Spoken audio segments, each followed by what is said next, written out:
Hey, what's up, you guys? This is Chad. Today, I wanted to talk about the brand new Samsung Galaxy S20 FE 5G. I know that's a mouthful, but this is the Fans Edition 5G model of the S20 phone. This is a fantastic device.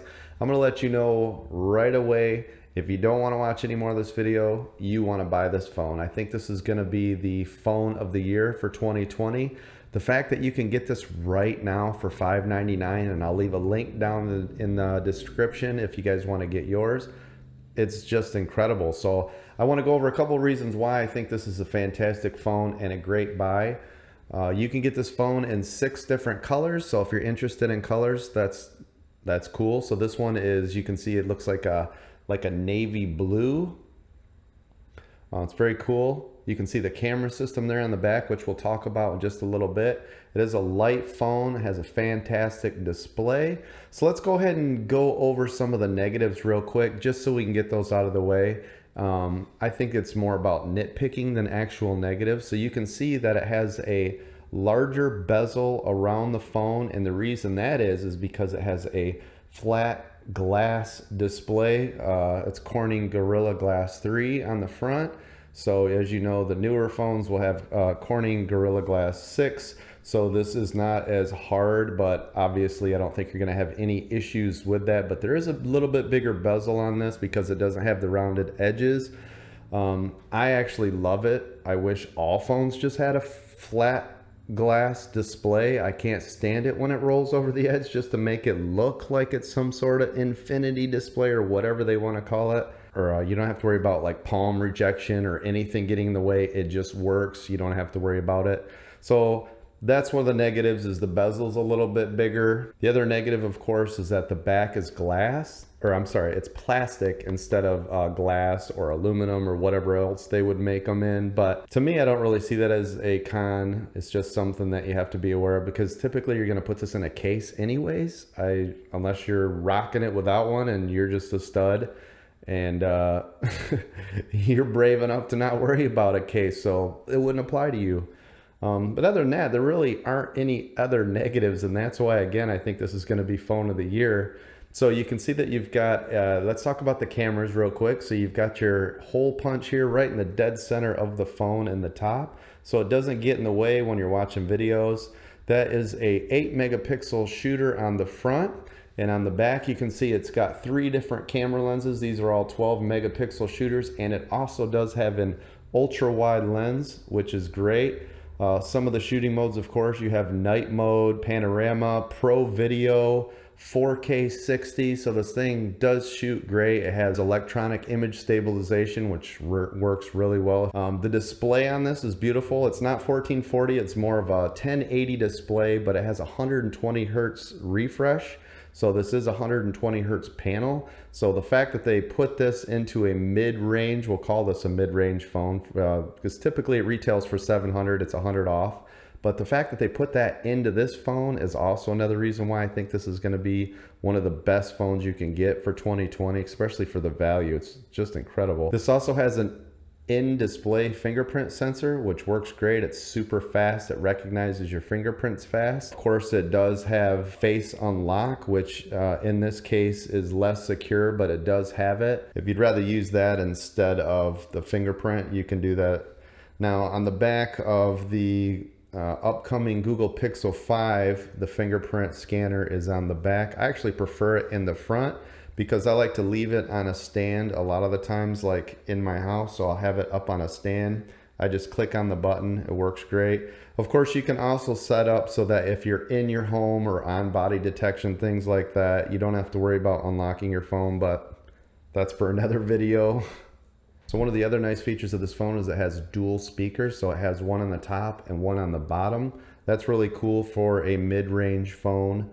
Also, you can use a micro SD card in this, so if you want to expand the 128 gigs of storage that comes with this phone, you can do that as well, and typically you do not see that with any phone.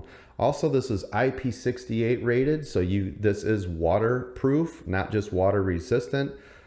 Also, this has wireless charging, which is cool. Plus, it has reverse wireless charging, so if you want to charge, your Watch 3 or your AirPods or your Buds Live. You can do that right on the back of the phone. This also has fast charging. So this does have 25-watt fast charging. It's capable. It doesn't come with that in the box, but you can easily just buy an adapter to do that. It also has fast wireless charging. So if you do have any fast wireless chargers, you can also use that with this phone. Now let me give you a real quick overview of what the physical hardware looks like. You can see that all around the edges, it's all an aluminum build. The buttons are nice and clicky, nice and tactile. I like that. Of course, on the bottom, you can see your speaker, microphone cutout, and your USB-C. And on the top, you can see that you've got your SIM tray and micro SD, that it does share that same slot up there on the top. The camera bump, as you can see, it doesn't stick out super far. But of course, once you put a case on it, you won't even be able to see that anymore, but very cool.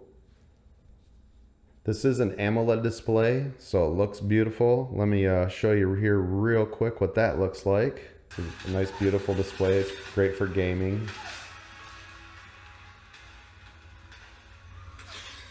And speaking of gaming, this has an 865 chip in it, so you don't have to worry about any lags or slowdowns.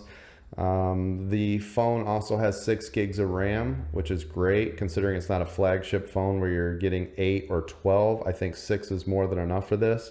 It's super fast. Everything just works. It's fluid. There's no hiccups on it. This isn't like the olden days with Samsung's user interface where it slows down, it gets all hiccupy. It doesn't do any of that. This is basically now like a vanilla Android phone, but with some cool Samsung features like their smart pop-ups and, you know, some of their better softwares, like their own messaging app, their own SMS messaging app is better, I think, than Google's or Android's other variations. So you're getting the nice vanilla setup plus all the advantages of Samsung, like Samsung DeX, where you can plug it right into your computer. Now it's wireless. So there are some cool advantages to having a Samsung phone. Now the cameras take really good photos. This does have a nice night mode, but the camera it's actually fun to use. You can see all the different options that are inside of this camera. It takes really good quality photos, but the video is what impresses me the most on this one. So I believe they're using the exact same camera system as the Galaxy S20. Now with this phone though, it does not have the 50x or 100x digital zoom, but it does have a 30x zoom on it. 3x optical and 30 is digital, which works great. The images come out clear. They don't look all fuzzy. It doesn't look like a fake cartoon distorted 80s video. So the pictures come out really good. The other big advantage of this phone is it has a 4500 milliamp battery. So this will easily last you all day. It's bigger than most of the other flagship phones that are out there. So again, I think for the $699 retail price tag, and right now, if you hurry up and you jump down into my description, you can grab it today, at least today, which is October 3rd, you can get this for $100 off. So I would hurry up and go and grab that if you're interested in this. But for $600 or $700, this is a no-brainer. I would easily buy this over the Note 20 Ultra, over this the S20, the S20 Ultra. I think this is a real winner. You know, you can go out there and you can drop $1,500 on a phone like the Microsoft Surface Duo, but honestly, I think for most people, this is more than enough, and I think this is a great device. So if you guys have any questions or comments, please make sure you leave them down below. Thank you again so much for watching. I hope you guys are having a great day. If you would, click that thumbs up and subscribe. It really does help the channel, and I'll see you guys on the next video.